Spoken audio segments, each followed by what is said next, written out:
আসসালামু আলাইকুম বন্ধুরা, শবনম রিশান ব্লগসে স্বাগত। আমি শবনম আবারও চলে এসেছি নতুন একটা ভিডিও নিয়ে তোমাদের কাছে। চলো তাহলে ভিডিওটা স্টার্ট করা যাক। আশা করি সবার ভালো লাগবে। আজকে সকালবেলায় ঝিরিঝিরি বৃষ্টি পড়ছে। ওয়েদার মানে সারা রাত ধরেই বোধহয় বৃষ্টি হয়েছে, কারণ সকালে উঠে দেখি যে এই ছাদটা পুরো ভিজে আর কিছু পানি জমে রয়েছে আর রাস্তাঘাটও পুরো ভিজে রয়েছে মোটামুটি। আজকে সকালে রিশানের জন্য আমি একটা হেলদি ব্রেকফাস্ট বানাবো। সেটা হলো কলা, পাকা কলা নিয়েছি আর একটু হালকা চিড়ে নিয়েছি আর গরুর দুধ নিয়েছি। তো এই তিনটে ভালোভাবে মিক্সড করে দেব, দিয়ে আর একদম সামান্য মিছরি নিয়েছি গোটা কয়েক, তোমরা দেখলেই বুঝতে পারবে।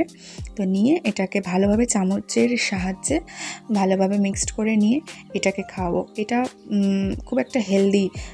আমি নিজেও এটা টেস্ট করে দেখেছি। রিশানের কোনো কিছু খাওয়ানোর আগে প্রথমে আমি নিজে খেয়ে দেখি, তারপরে ওকে খাওয়াই। তো দেখলাম যে হ্যাঁ, মোটামুটি ভালোই লাগছে। তোমরা এটা ট্রাই করতে পারো। এটা মোটামুটি পেটও ভরা থাকবে আর এটা পুষ্টিকর, কারণ এতে কলা রয়েছে, চিড়ে রয়েছে আর দুধ রয়েছে। কি হয়েছে? কি পায়ে কি ফুটেছে?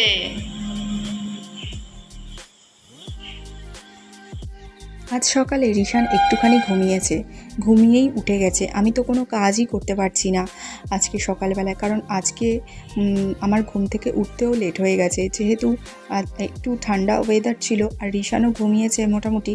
তো সেই জন্য আমিও আর উঠতে পারিনি। উঠতে যেহেতু বেলা হয়ে গেছে, তো সব কাজেই আমার আজকে লেট হয়ে গেছে।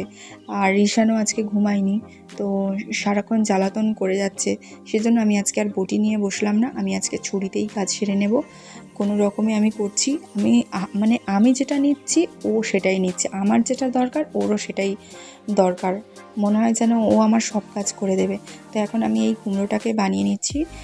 তো শাশুড়ি মা ওদিকে রান্নার কাছে বসে গেছে, ভাত বসিয়ে দিয়েছে। তো আমাকে বললো যে এগুলো জোগাড় করে দাও। অন্যদিন না কি হয়, সব নিয়ে বসা হয়, কিন্তু আজকে অনেকটাই লেট হয়ে গিয়েছিল এদিক ওদিক করতে করতে, তো আজকে কিছুই নিয়ে বসা হয়নি। আর তোমরা দেখলেই বুঝতে পারবে যে রিশান কতটা জ্বালাতন করছে। আলু का चालू बेटा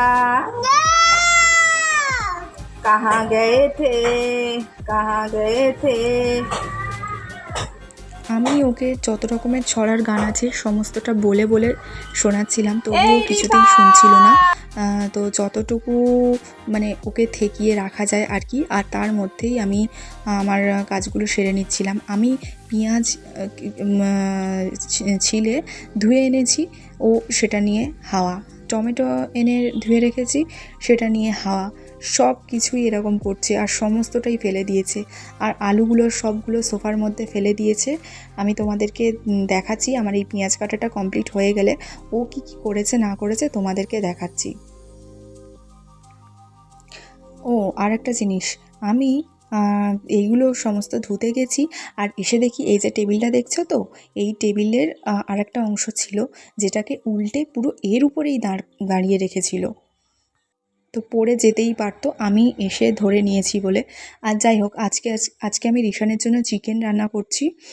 চিকেন রান্নাটা আমি নিজেও খেয়ে দেখেছি, টেস্ট করে দেখেছি। খেয়েছি বলতে টেস্ট করা, তো ভীষণ ভালো হয়েছিল, টেস্ট হয়েছিল। এখানে আছে আমি 2-4 পিস মতো কুমড়োর কুচি নিয়েছিলাম আর 2 পিস মতো টমেটো কুচি নিয়েছি আর গাজর নিয়েছি, অল্প আলু নিয়েছি। তো এর সাথে আমি 2 পিস বড় বড় চিকেনকে আমি 4 পিস করে নিয়েছি, যাতে খুব সহজে গলে যায় আর আমার রিশানকে খাওয়াতে খুব সুবিধা হয়।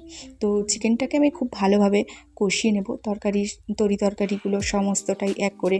এভাবে করলে না বাচ্চারা খেতেও পছন্দ করে আর টেস্টও ভালো হয় মোটামুটি। আর আজকে বেগুন ভর্তা খাওয়ার ইচ্ছা হচ্ছিল, অনেক দিন ধরেই ইচ্ছা করছিল। তো আজকে ভাবলাম যে বেগুন ভর্তাটা করি। তো খাওয়ার আগে এখন বেগুন ভর্তাটা সেরে নিচ্ছি। কার কার বেগুন ভর্তা এরকম করে খেতে ভালো লাগে আমাকে অবশ্যই কমেন্ট করে জানাও। যদি অনেকে অনেক রকমভাবেই বানায়, তবে আমি এভাবেই পছন্দ করি। তো যাই হোক বন্ধুরা, আমি ভিডিওটা এখানেই এন্ড করলাম বেগুন ভর্তা দিয়ে।